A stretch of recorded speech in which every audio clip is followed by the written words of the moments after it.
sin. I was told that Polish is now the third most common language in the United Kingdom. Yet I was also told to speak in English because some of the British people haven't yet learned Polish. They keep telling me that Polish is a difficult language. Well, it cannot possibly be difficult. Little 2-year-olds in Poland speak it fluently. So let's have more Brits learning and speaking Polish. I know some of you do this. We have a few friends who are absolutely fluent in Polish, so it is not impossible. I was told that some people are going to be interested in my life story. So I will try and make it reasonably short and I hope reasonably interesting.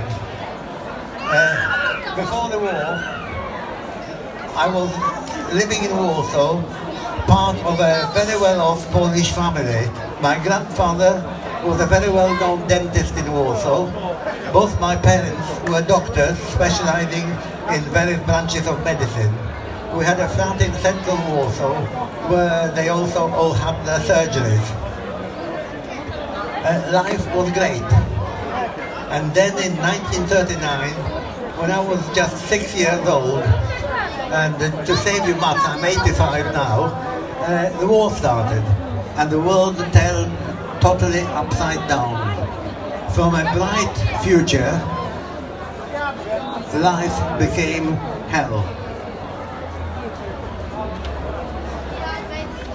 What you had along the streets of Warsaw was German soldiers walking along the pavement, taking the whole breadth of the pavement, and any Pole who got in the way got shoved against the wall and trampled upon, because we were subhuman. Unfortunately, propaganda, as Goebbels said, if you tell a lie frequently enough, people come to believe it.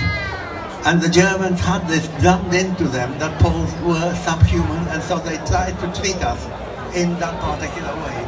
Thankfully, things have changed since then. In 1941, I suddenly developed appendicitis. I was rushed to the hospital where my mother worked, and when I came to after the operation, there was a gentleman in a second bed next to me, though it was a 2-bed room. We started talking, and like a typical sort of 8 or 9-year-old, I was telling him how I would kill the Germans, slowly making sure they suffer. And he egged me on. And then when my mother came, she said, Doctor, please make sure that your son keeps his mouth shut when my friends come along to visit me. Because I'm an officer in the German army. I'm in fact a colonel in the German army. But I'm an Austrian. I was born just outside of Krakow, hence my perfect Polish. And I don't like Germans as much as you hate them. Unfortunately for him, he became friend of my family.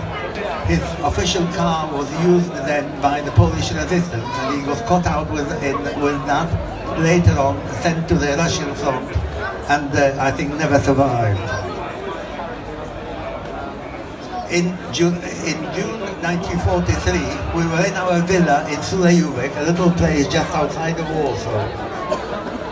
I was walking our dog, and when I came out, I saw a car leaving the villa.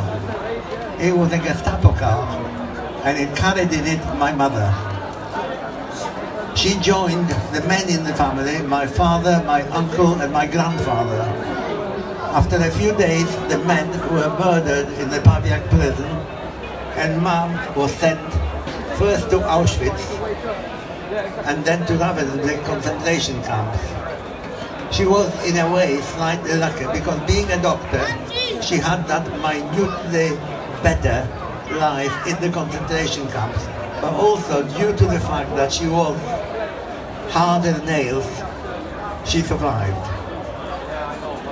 I stayed with my grandmother Mira, and we were again in Sulejówek at the time of the Warsaw Uprising. And I saw Warsaw burn from Sulejówek. Then the Russians came along.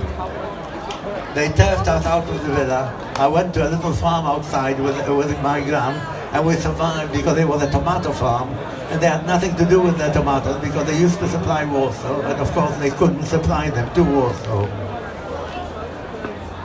The war came to an end. Mum was freed from Ravensbrück. An American arrived in a jeep just as she was leaving some of the sick prisoners on horse carts. She tried to speak to him in French. He didn't understand. She tried German. He didn't understand. So she turned to her fellow inmate and said, "Does the animal speak any human language?" And the animal replied, "Yes, I do, in slightly broken Polish." He was in actual fact a Polish American.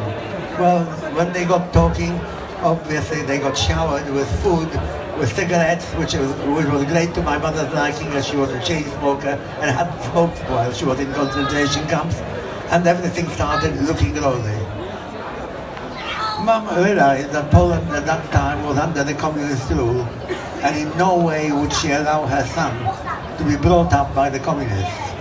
So she came into Poland, and we left Poland on the 1st of January 1945, when all the border guards were drunk, and we crossed into first the Czech Republic, where we went to Prague. We stayed with one of Mum's friends of the concentration camp. I was shut in the toilet for the whole time because she was